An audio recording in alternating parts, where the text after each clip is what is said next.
el perdón de corazón. Gerardo, por favor, si nos explica de qué trata el Evangelio de hoy. Claro, Carlos, con mucho gusto. Mira, Mateo ha dedicado el 18º capítulo de su Evangelio a dar instrucciones a la comunidad de la iglesia. Y uno de los más importantes temas de ese capítulo es la corrección fraterna. Es decir, Jesús desea enseñarnos cómo se debe comportar su iglesia cuando se da el pecado en ella y cómo debemos comportarnos con el pecador. El texto que se nos propone hoy nos va a enseñar acerca de la necesidad de perdonar y acerca de cómo proceder cuando hay un pecador en la comunidad. Así que, Carlos, te invito a conversar acerca de estas importantes enseñanzas de Jesús. Gerardo, mi primera pregunta es la misma que la de Pedro, ¿no? Y es respecto a la cantidad de veces que debemos perdonar. Y además, perdonar lo mismo. ¿Qué dice el Evangelio al respecto? Cierto, Carlos, la enseñanza de hoy empieza con una pregunta de Pedro. Señor, si mi hermano me ofende, ¿cuántas veces le tengo que perdonar? Hasta 7 veces. Bueno, Pedro pregunta cuántas veces hay que perdonar, porque en esos tiempos los rabí, es decir, los maestros de la ley, enseñaban que había que perdonar hasta 3 veces. Pero como Jesús ha venido enseñando que el perdón es esencial si queremos que Dios reine, entonces él tiene la impresión de que habría que perdonar más de 3 veces. Y de ahí su pregunta. Sin embargo, Pedro mismo se responde, aunque con una cierta ironía, diciendo algo así como, no me digas que tengo que perdonar hasta 7 veces. Y esto porque perdonar 7 veces ya significa perdonar siempre. Pues el 7 es el número de la totalidad, de la plenitud, de la perfección. Por tanto, lo que le dijo Pedro a Jesús fue en realidad, no me digas que tengo que perdonar siempre. Y Jesús le va a responder, no, Pedro, no te digo que tienes que perdonar hasta 7 veces, sino hasta 70 veces 7. Es decir, no solo tienes que perdonar siempre, sino que tienes que perdonar siempre veces siempre. Y esto porque tu perdón, Pedro, tiene que ser sin condiciones ni límites. Nunca debes dejar de darlo, incluso a la misma persona y por lo mismo, y cuantas veces sea necesario, porque así hace Dios Padre con nosotros. Nos perdona lo mismo cada vez que se lo pedimos. Pero perdonar siempre no parece tener mucho sentido, pues si lo hacemos, la persona que nos ofende no dejará de ofendernos, pues sabe que no habrá consecuencias. Lo que sucede, Carlos, es que el perdón no se ubica a nivel de la justicia, sino a nivel del amor. El perdón se fundamenta en el amor, en la compasión. Y como Dios nos ama ilimitadamente, el argumento que usa Jesús para enseñarnos a perdonar siempre es muy sencillo. Hay que perdonar siempre porque el Padre del Cielo, que nos ama, así lo hace. Cuando hacemos lo que Dios no quiere y hacemos daño y le pedimos a Dios que nos perdone, Él sin dudar nos va a perdonar. Y nos perdonará la misma falta cada vez que se lo pidamos porque somos sus hijos y nos quiere muchísimo. Además, como dice el Salmo, el Señor es compasivo y misericordioso, lento a la ira y rico en clemencia. Luego, si Él nos perdona todo, si queremos ser de los de Jesús, lo menos que podemos hacer es imitarlo en esto. Pues Él nos pide amar al prójimo como a uno mismo, y si no lo hacemos nos estaremos saliendo de su camino y seríamos unos verdaderos ingratos. Y si es así, como dice el final del Evangelio de hoy, mereceríamos ser entregados a los verdugos hasta que paguemos toda nuestra deuda. Entonces, a fin de explicarnos la necesidad de perdonar siempre, Jesús nos cuenta la parábola del rey que perdonó a uno de sus empleados que le debía muchísimo. Entonces, ¿qué te parece si nos explicas la parábola? Claro, Carlos. Mira, lo primero a tener en cuenta es que el rey de la parábola representa a Dios. Y Jesús, por medio de esta parábola, nos quiere mostrar cómo su Padre actúa con nosotros. Dice la parábola que le presentaron al rey uno que le debía 10.000 talentos, es decir, una verdadera fortuna. Para que se haga una idea del monto de la deuda, un talento son más o menos 6.000 denarios. Y un denario es el jornal diario de un trabajador. Eso significa que un solo talento equivale a más de 16 años de trabajo. Luego, 10.000 talentos equivalen a unos 164.000 años de trabajo. Es decir, una cantidad enorme, imposible de pagar. Dice la parábola que como el hombre no tenía con qué pagar, en realidad nunca iba a ser capaz de pagar una deuda así, el Señor mandó que lo vendieran a él con su mujer y sus hijos y todas sus posesiones para poder recuperar algo de lo adeudado. Entonces el empleado, arrojándose a sus pies, le suplicaba diciendo: «Ten paciencia conmigo y te lo pagaré todo». Bueno, pues a pesar de su promesa, este gran deudor sabía que no podía devolverle a su rey lo debido, ya que se trataba de una suma imposible de devolver. Pero ante la súplica de su deudor, la parábola nos dice que el Señor tuvo lástima de aquel empleado y lo dejó marchar, perdonándole toda la deuda. El rey tuvo lástima, es decir, Dios tuvo lástima. Se conmovió en su corazón, se llenó de compasión y decidió perdonarle completamente la deuda. Sin duda se trató de un gesto de infinita generosidad, un gesto como solo Dios lo puede tener con nosotros. Excelente, Gerardo. Te pido por favor que nos tomemos unos segundos. Vamos a la pausa y luego regresamos con más. Aquí en Domingo es Fiesta en RPP, la voz de todo el Perú.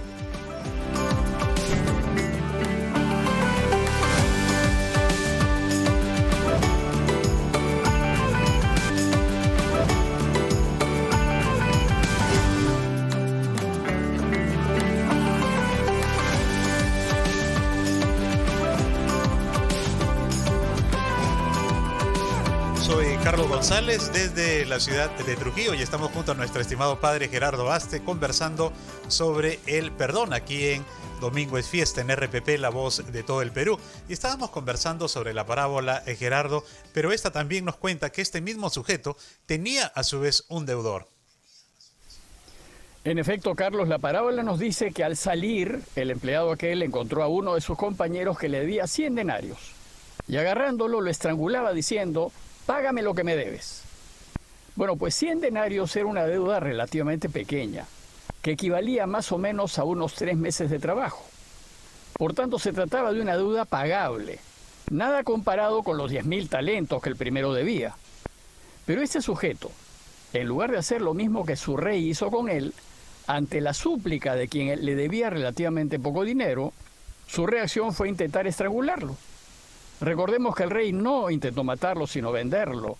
En cambio, ese sujeto exigía a su deudor el pago inmediato, total, bajo pena de muerte. Entonces el compañero, arrojándose a sus pies, le rogaba diciendo: «Ten paciencia conmigo y te lo pagaré». Pero él se negó y fue, y lo metió en la cárcel hasta que pagase lo que le debía. Su compañero pidió la misma paciencia que el primero pidió a su rey: «Ten paciencia conmigo y te lo pagaré». Pero este no tuvo paciencia, se negó a darle tiempo y fue y lo metió en la cárcel hasta que pagase los 100 denarios que debía. Es decir, no solo no tuvo paciencia, sino que llegó al extremo de meterlo en la cárcel.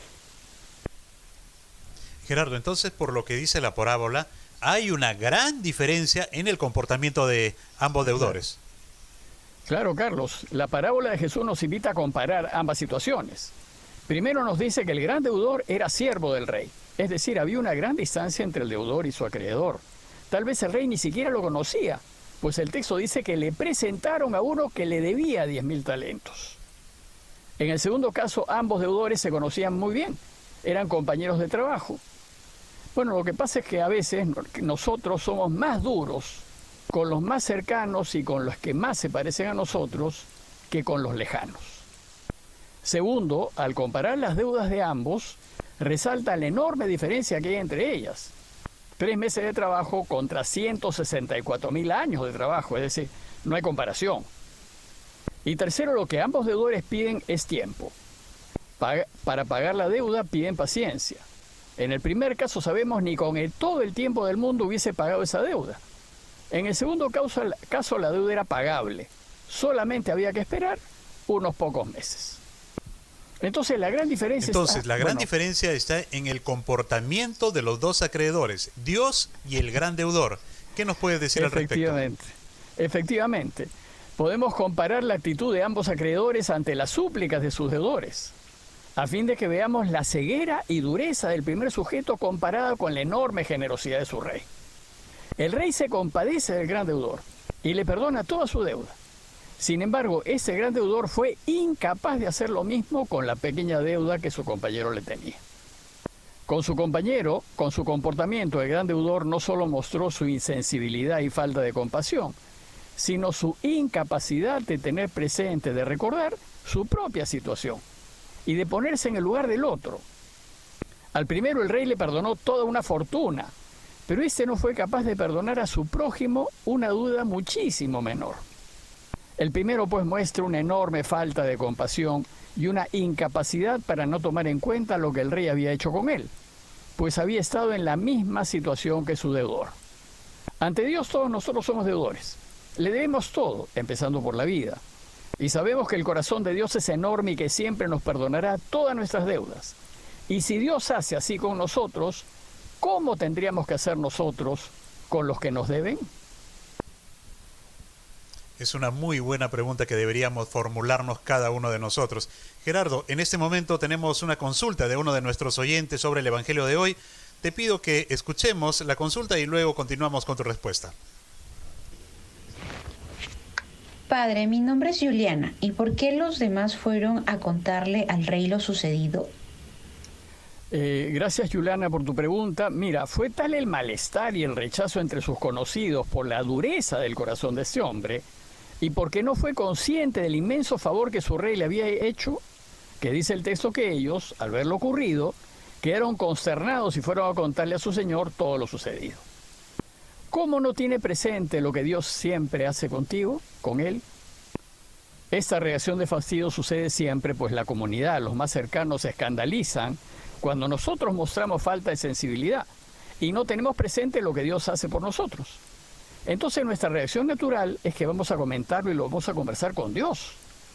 Y entonces el rey, dice la parábola, enterado de lo sucedido, reaccionó con amargura y le dijo: siervo malvado, toda aquella deuda te la perdoné solo porque me lo pediste. ¿No debías tú también tener compasión de tu compañero como yo tuve compasión de ti? Para Jesús, si somos personas agradecidas con Dios por su perdón y por tanto bien recibido, lo menos que podemos hacer es actuar con los demás de la misma manera como Dios actúa con nosotros, y en especial cuando se trata de perdonar. Por eso Jesús nos enseña que al rezar digamos: perdona nuestras ofensas así como nosotros perdonamos a los que nos ofenden. Pero en ese caso Jesús espera que en lo que toca perdonar la iniciativa la tengamos nosotros. Es decir, no debemos esperar a imitar a Dios, sino que la iniciativa de perdonar brote espontáneamente de nosotros. Y más bien que Dios Padre siga nuestro modo de proceder. Gracias, Gerardo, por esta muy bonita explicación sobre lo que significa el perdón, porque esto es tan bueno como la buena noticia que vamos a escuchar en este momento. El próximo 18, la Iglesia del Perú recuerda la memoria de San Juan Macías, y el 21, la Iglesia Universal celebra a Mateo Evangelista. Gerardo, ¿qué nos puedes decir de estas dos excelentes noticias? Bueno, primero te quisiera contar algo de Juan Macías, porque Juan es un santo peruano, pero muy poco conocido en el país. Sin embargo, es uno de los 5 santos de la Iglesia peruana. Bueno, Juan Macías nació en España en 1585, quedó huérfano a los 4 años y creció como un pastor en los campos de Extremadura, región que colinda con Portugal. Ya de mayor viajó a América y al llegar a Lima pidió entrar de hermano dominico. Y ya de dominico se santificó en el trabajo sencillo de portero del convento. Fue contemporáneo de Santa Rosa de Lima y muy amigo de San Martín de Porras. Por sus consejos espirituales fue muy apreciado por todas las clases sociales, quienes lo buscaban para hablar con él. Murió en Lima en 1645 y fue canonizado por Pablo VI en 1975. Y del apóstol San Mateo tampoco te puedo contar mucho, pues muy poco sabemos de él. Según los evangelios, Mateo fue un publicano, es decir, un cobrador de impuestos a favor de los romanos, que vivió en el pequeño pueblito de Cafarnaúm, es decir, en el mismo pueblito en donde vivía Jesús. En la lista de los 12 apóstoles aparece el nombre de Mateo, y el evangelio según Mateo lo llama Mateo el publicano. Pero según Marcos y Lucas, el publicano de Cafarnaúm se llamó Leví. Marcos incluso nos habla de Leví, hijo de Alfeo. Por tanto, parece que Mateo y Leví fueron la misma persona. Mateo, Marcos y Lucas nos cuentan que un día Jesús lo vio sentado en el mostrador de los impuestos y lo invitó a ser parte de los suyos. Y Mateo, que seguramente ya lo había venido escuchando en Cafarnaúm, dejándolo todo, lo siguió. A Mateo se le atribuye la redacción del Evangelio según Mateo. Sin embargo, no es seguro que lo haya escrito él. Tal vez el autor se lo atribuyó porque terminó siendo un cristiano importante de la primera comunidad y porque probablemente recogió la manera como Mateo enseñaba el camino de Jesús. Lo cierto es que fue un gran cristiano y muy reconocido por la iglesia del primer siglo y, según la tradición, murió martirizado. Gracias, Gerardo, por esta bonita explicación respecto a estos dos personajes del cristianismo. Hemos llegado ya a la parte final, pero antes queremos recibir la bendición de Dios. Claro, Carlos. Mira, pidámosle a María, nuestra madre, que nos acompañe en el seguimiento de su hijo, para que así como lo fue ella, también nosotros seamos verdaderos seguidores de Jesús. Y que Dios, que es bueno y misericordioso, y que es Padre, Hijo y Espíritu Santo, los bendiga y permanezca siempre con todos ustedes. Amén. Carlos, muchísimas gracias. Gracias también a todos los que nos escuchan y a todos les deseo un muy buen domingo y una buena semana. Muchísimas gracias. Gracias a ti, Gerardo, un fuerte abrazo y un fuerte abrazo también para todos los peruanos. Que tengan un excelente fin de semana. Muy buenos días, nos encontramos en una próxima edición de Domingo es Fiesta aquí en RPP, La Voz de todo el Perú.